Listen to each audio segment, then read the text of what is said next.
Hello and welcome to another episode of Full Court Finance here at Zach's. I'm your host, Ben Rains. And obviously, most of you have watched this weekend. It was the Masters, and yesterday finished in pretty fun fashion. We had Patrick Reed winning. It's his first major. He's shot a minus 15 on the tournament, so he beat out Ricky Fowler and Jordan Spieth, who made a huge charge on Sunday. He almost tied the club record for lowest round, and then Rory McIlroy was also there. But then you had the big disappointment of the weekend was Tiger finished tied for 32nd, but he made the cut. Actually, I think he played his best round on Sunday, so he looked decent on Sunday. But it was a little disappointing for CBS and ESPN. But overall, last year's Masters were their lowest in 13 years. Tiger's presence in general helped out, at least for Thursday and Friday's coverage. Those ratings are out. We don't have, or I have not seen yet as of early Monday morning, the weekend ratings. But so Thursday you had the ratings up 40%. So it was their highest rated opening round since 2015, and that was the last time Tiger played. And it was the fourth highest ratings on ESPN since they took over the event in 2008. So this is good for any sporting event that in 2018 can have any positive rating increase year over year is a good thing, because you just see linear television in general just declining. And then Friday's coverage, when Tiger had already not played well, so it wasn't like, oh, Tiger's in the lead. Friday's coverage was up 55% on ESPN.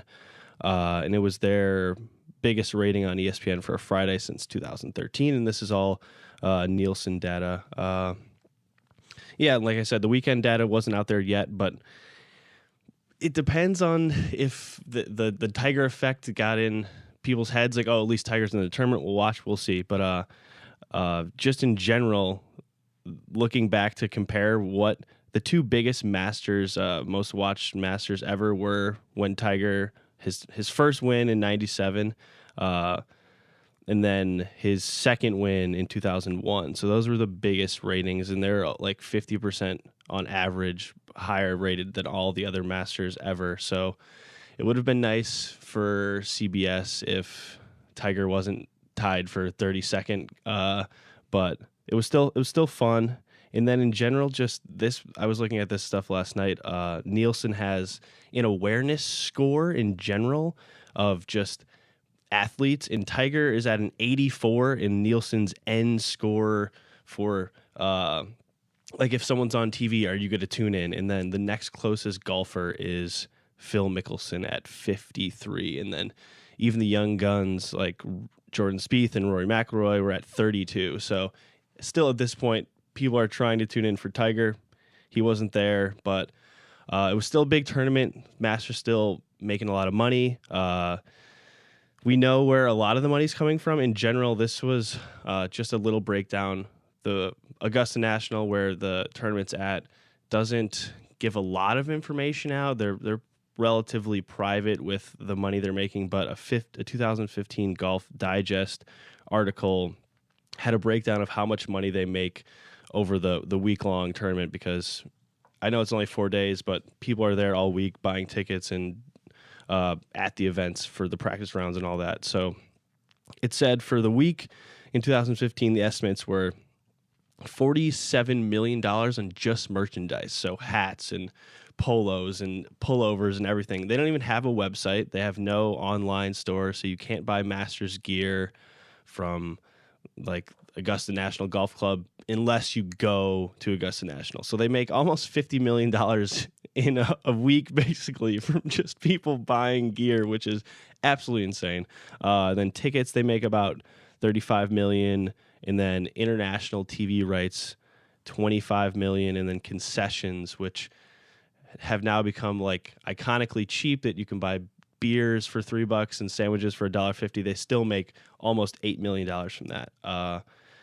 And then you had, if anyone watched this weekend, you saw in the short commercial breaks, there was pretty much only three people advertising. It was AT&T, IBM, and Mercedes, and it was nonstop because they're the big global sponsors, and then you have UPS and Rolex and Delta are international, so they're seeing their commercials more outside of the United States. But you had AT&T and Mercedes and IBM really just pumped nonstop for the 4 days of coverage, and then they all pay basically $6 million, and then the prize money is what's also really interesting, and that's just gone up exponentially over the last couple decades of just golf prize money. So Patrick Reed, who won yesterday, won just less than $2 million. He won $1.98 million for his 4 days of golf, which would be pretty fun. And then Ricky Fowler, who took second, won 1.19, so $1.2 million. And then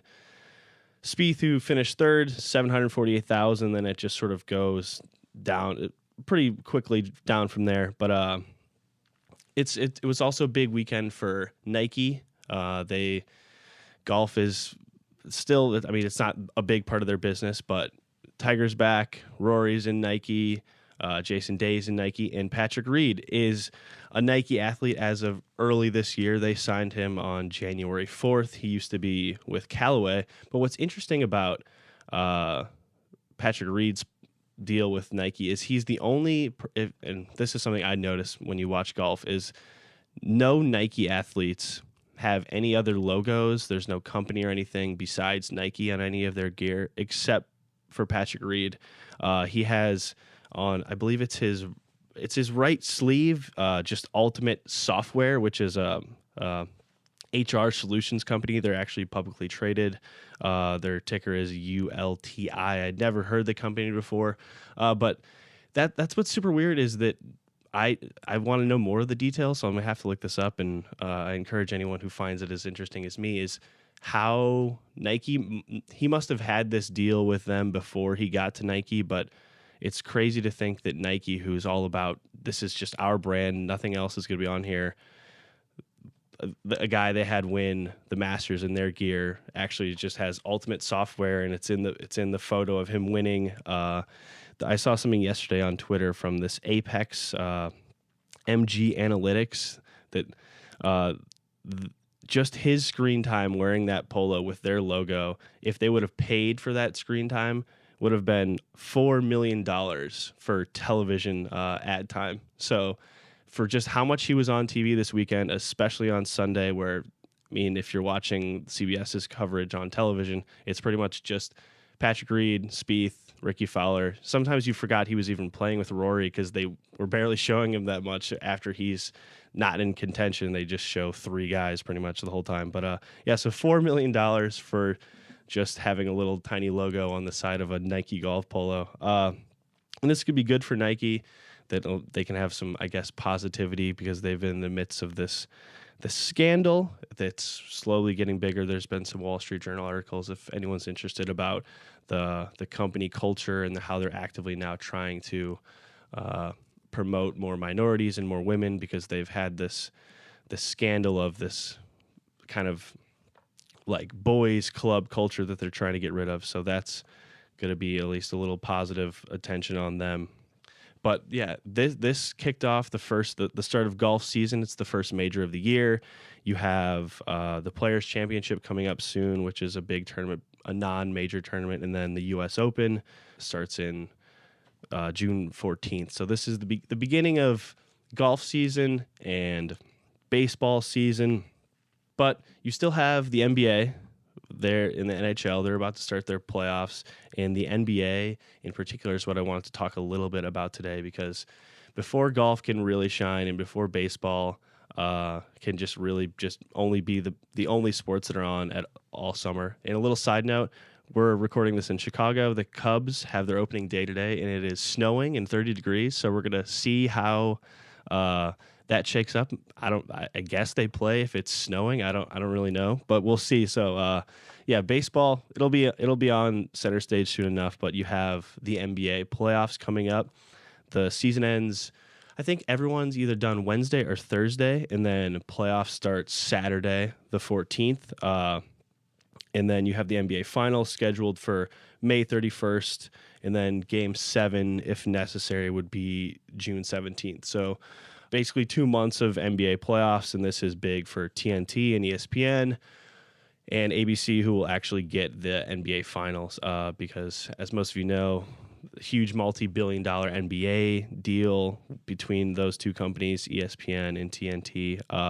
And then this year, I think I mentioned it recently, the NBA will have its first ever presenting sponsor in the NBA Finals, and that is YouTube TV. And you'll even be able to watch some playoff games, depending on where you live, on YouTube television, which is really interesting. So during ABC's coverage of the finals, they'll get all these on-air call-outs of YouTube TV, and it'll be promoted heavily, which is really interesting going forward, that you have a company who's trying to take over the spot of what ABC's doing and what ESPN's doing, sponsoring the NBA Finals, because, as most of you know, streaming seems to be the way of the future, and it just seems all too obvious that now YouTube television is going to be on the biggest stage of NBA basketball while you're watching it on ABC. So I just think that's a really kind of a funny way to think about the future of sports, is that the old guard is getting paid by the new guard to promote their product, which maybe then in 10 years, the NBA Finals will just be completely on YouTube TV, and that's the only way you can watch it.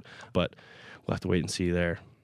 And this YouTube TV deal with the NBA also encompasses the WNBA Finals and the NBA G League, which is their developmental league that's now sponsored by Gatorade, and this deal runs through 2019. And then kind of transitioning into a bigger picture of the NBA as we enter the playoffs, which is always really fun to watch. So a lot of people will definitely tune in, even if they weren't watching a lot of NBA games during the regular season. So the ratings aren't out for the full season, but this was ratings as of, I think, mid-March or so. Local TV ratings for the NBA were up around 7%, with 17 of the 30 NBA franchises seeing their local TV ratings rise. And then in the same time frame, national broadcasts on TNT, ESPN, ABC, and NBA TV, the average viewership was up 17% from the year before, which is crazy when you consider that the NFL's ratings are down and just TV in general is down. So the NBA is able to buck some trends that seem to just be just completely overarching without across linear television. So it's really interesting to see that the NBA is somehow managing to have a huge ratings boost. And it's the most watched season, according to Nielsen, since 2012-13. And then you have, like I said, they're outpacing all the other North American pro sports in terms of gaining fans on television, where most are all losing it. And then they're also gaining fans in really hard to reach advertising demographics. And this is something that is just going to be great for the NBA going forward. Is so not only were TNT's ratings up 20% at that point from the year before, their ratings across key advertising demographics. So 18 to 34-year-olds, they were up 20%. 18 to 49, they're up 23%.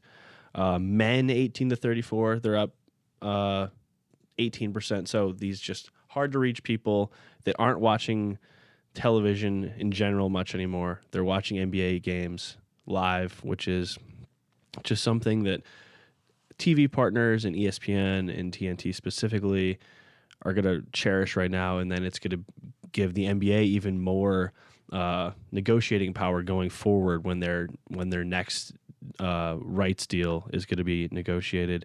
And this brings me to another big possible revenue generator that the NBA is kicking off soon, kind of in concert with the NBA playoffs, is their 2K league. So they're the first professional sports league to have a team-sponsored esports league. So the draft was last Wednesday. It was at Madison Square Garden. These are video game players getting drafted at the Mecca of basketball, with the commissioner of the NBA, Adam Silver was there to do the first pick. You could watch it live on NBA TV, or you could stream it on Twitch, which is Amazon's big streaming platform for video games. That the NBA currently has a partnership with their G League, and it's just crazy to think that I watched some of this coverage that the commissioner of one of the biggest sports leagues in the world is then doing the draft for a video game league that's based on their league. To me, it's mind-blowing and really fun. Silver said in the press conference afterwards that they consider this 2K league the fourth league out of their brand of leagues, which is the NBA, the WNBA, the G League, and now the 2K league. So that's going to also help them reach a brand new demographic. There's no, even though it starts relatively soon, there's nothing out yet for 100% certainty of where people are going to be able to watch these games. Silver mentioned that they're close to a deal with Twitch for a distribution deal, but then there's also some talks that from sources and some things I was reading that Facebook is being considered, but it seems like even if Facebook gets some rights for these NBA 2K league coverage, that Twitch will get at least a large portion of it, which is just really interesting going forward, and something that I think not a lot of people, even if you're a huge NBA fan, might not be considering at all, but that they're going to have now this video game league that happens in the summer after the NBA. So it's going to bridge the gap between the end of the NBA season and then the start of the NBA season. So there's going to always be some NBA-driven content all year round, pretty much. And then as I'm going to wrap up today, I was pouring through all this Nielsen data yesterday, is that the overall sports media landscape is really healthy. And this is what I've been talking about since we started the show, is that people say there's going to be a live sports bubble and these rights are just getting too high. But from all the data I'm reading, it only seems like they will keep going up. The money, the advertising money, the sponsorship money, the streaming or television rights deals. Because, so for 2017, and this is a relatively recent Nielsen report, that sports content on TV was at a 15-year high, over 134,000 broadcast hours of sports-related content. In 86 of the top 100 shows that were viewed live or on the same day in 2017 were sports-related. So 86% of the highest, most watched programs were all sports content, not necessarily live games, but sports-related in the sense it's either a live game or a pre-show. That's where the money's at. No one has to watch live television for anything else. You could watch the news live. That's also, the nightly news is a dying medium in general. So going forward, I don't really see how any of these rights deals get any less, even if it all becomes over-the-top streaming, when you consider that the NFL, the NBA, Major League Baseball, NHL, PGA Tour, NASCAR, and IndyCar all saw sponsorship money go up last year, that it's just really hard to believe there's going to be a bubble, a sports media bubble anytime soon. But we'll have to wait to see how it all slowly plays out when you see the further development of these standalone streaming platforms, like eventually when ESPN comes out with not ESPN Plus, which is this weird, it's basically just what ESPN is right now, but you have to still have cable. So once you get to a point where you don't have cable to have an ESPN app that you can see everything that ESPN is doing, that's when we'll see kind of more where the live rights money goes. But that's not going to be out for at least a year. So we'll see how the YouTube partnership, YouTube TV goes for the NBA Finals and all that coming up. So that does it for another episode of Full Court Finance. Until next time, I'm your host, Ben Rains. And remember, if you have any questions, please feel free to shoot us an email over at podcast@zax.com.